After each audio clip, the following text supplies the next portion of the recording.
Nigeria's economic activity slowed in July 2025, with the NESG-Stanbic IBTC Business Confidence Monitor showing the current business index dropping to 105.4 from 113.6 in June. The decline was attributed to high interest rates, insecurity, unreliable power supply, and policy inconsistencies, which hurt profitability. Manufacturing saw the steepest fall, slipping into contraction at 98 points, while non-manufacturing, agriculture, trade and services also weakened. Trade stockpiling plunged 44%, and key sub-indices like exports, orders, and employment fell. Joining me to unpack this is Dr. Shakirudeen Taiwo, Economist, NESG. Thank you so much for joining me today. Yeah, thank you for having me on the show to discuss this very instructive report on performance of businesses, which the NESG has and the Stanbic IBTC are in partnership in producing this All report. right, I know you're saying something, but I can barely hear you. I don't know if it's from your end. Oh. I think it's better now. Go ahead, please. Okay, so I was saying, thank you for having the NESG to discuss this very important report on the performance of the businesses, which accumulate. Okay, I guess now it's no longer audio. It's some, well, internet issues right there. But if you can hear me, I understand that, the current business index dropped by 8 basis points, but then PMI rose to a 3-month high of 54 in July, up from 51.6 in June. So first, I'd like us to look at how BCM differs from PMI and, if there is a place of intersection between both of them. If you can hear me, Dr. Taiwo. Yes, so the two indices have actually been measuring business signals. The purchasing managers index and the business confidence monitor. If we check our private sector outlook for 2025, we could see the synchronization of movements between the PMI and the Stanbic IBTC private sector PMI. It's so because the PMI mirrors some set of businesses, while the BCM measures the different type of businesses, but broad sector. If you can see, the subcategories of the BCM captures the trade, captures the services, which include the telecommunications, the financial service sector, among others. So is the manufacturing and the gross manufacturing. So we expect that the performance of these subsectors will actually reflect in the overall net performance of the indices. So both indices are complementary. And if you could see, first is that both indices shows that business activities are in the expansion region, but the momentum can differ, and this is reflective, basically statistical, reflective on your sample and what your sample feels their performance. Since both indices are not actually assessing same businesses, we have close to over 39 million businesses in this country. So we would ensure that some of this business sector would perform relatively good, some will be mild, some will be, so it's more like, and what will you statistically is that we ensure businesses are randomly sampled to ensure independence of thought, among others. Oh, that's quite interesting. I like that in this report you talked about manufacturing dipping, you talked about trade, you talked about some of the sectors. Can you talk to us about how important it is for these sectors to, perform optimally and maybe challenges bedeviling them and how they can be solved? That's a lot, but I trust you to help us with all that. Yeah, thank you very much. So on a monthly basis, what BCM has done is to highlight the key challenges affecting business growth and or accounting for either their contraction or the drivers of their expansion.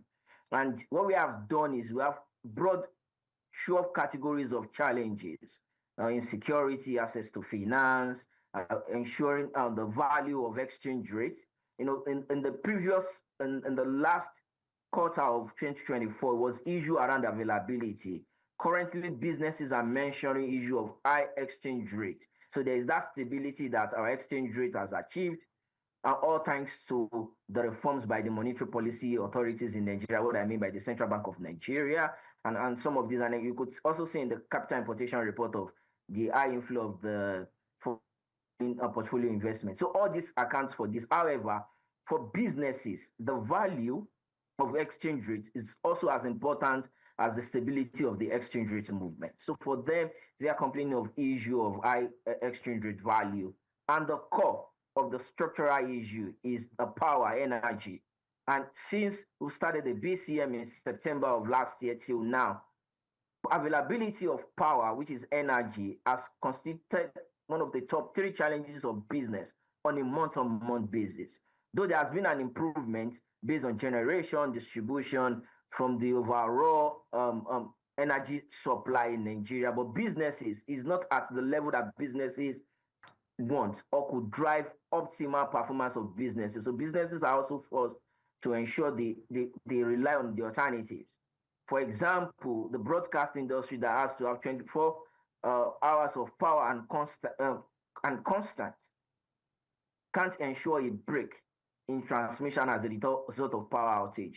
So businesses such as these are forced to rely on 24 hours on the alternative source of energy. So businesses are mentioning this. And for manufacturing, that is both driver of economic growth in Nigeria and also job creation.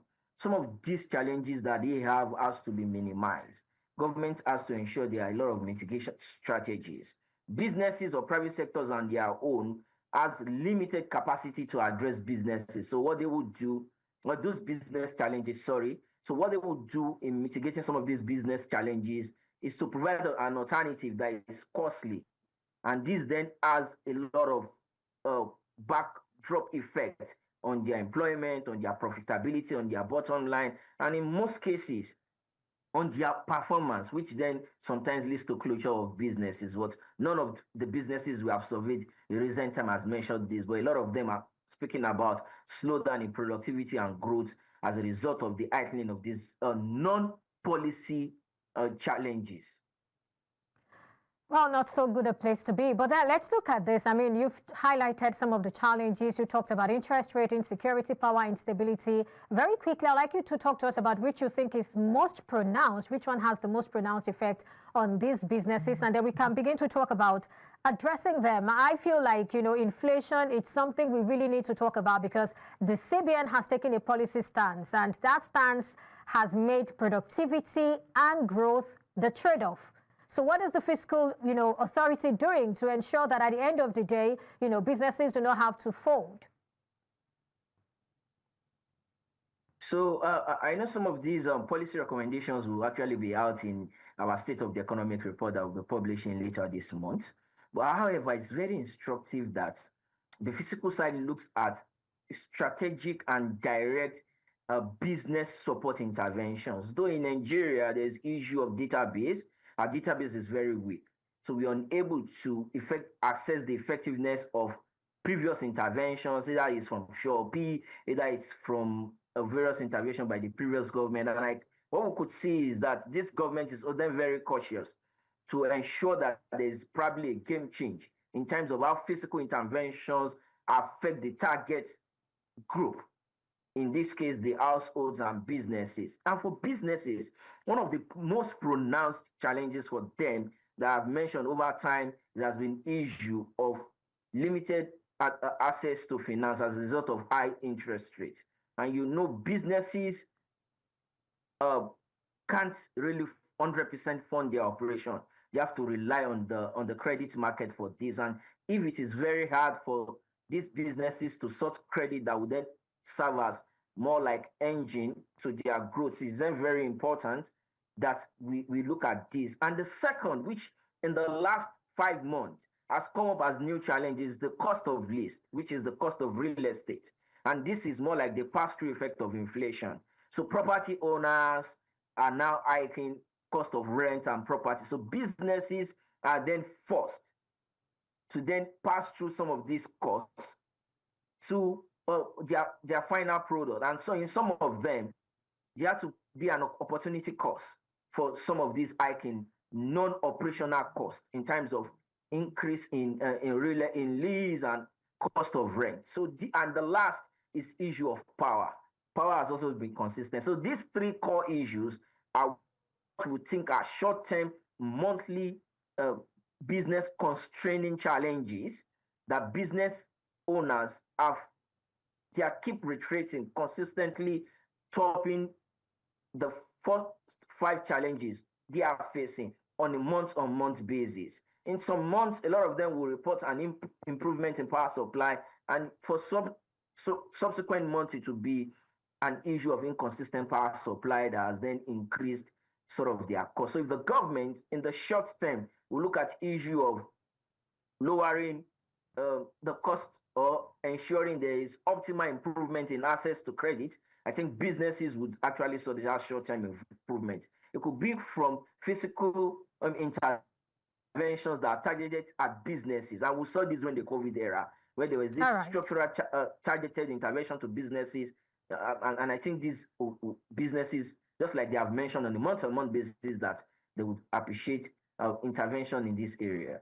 All right, thank you so much. I mean, you've said so much, but in less than 30 seconds, many are hopeful that the new Tax Reform Act, can significantly address inflation. And then, I mean, it cannot address power issues. It cannot address insecurity, which are also very, very important. But, in closing, talk to us. Do you think, this Tax Reform Act can actually move the needle at the end of the day when implemented? It would enhance businesses to perform optimally, because there will be clarity around the types, form, and value of taxes business will pay. And this, in the short and immediate time, would ensure there is proper business planning and there's clarity around resource allocation by businesses. If the implementation is so robust in the immediate time, which is around 2 years, that we could then see that this implementation of this tax reform will then ensure that we don't really move the needle in a short time, but we ensure consistency of that improvement in businesses. So this will be more than moving a needle, but a paradigm shift in business and the conduciveness of business environment in Nigeria. Dr. Shakirudeen Taiwo, Economist, NESG, thank you so much for your time and your thoughts on Business Edge today. We do appreciate it. Do enjoy the rest of the day. Thank you very much.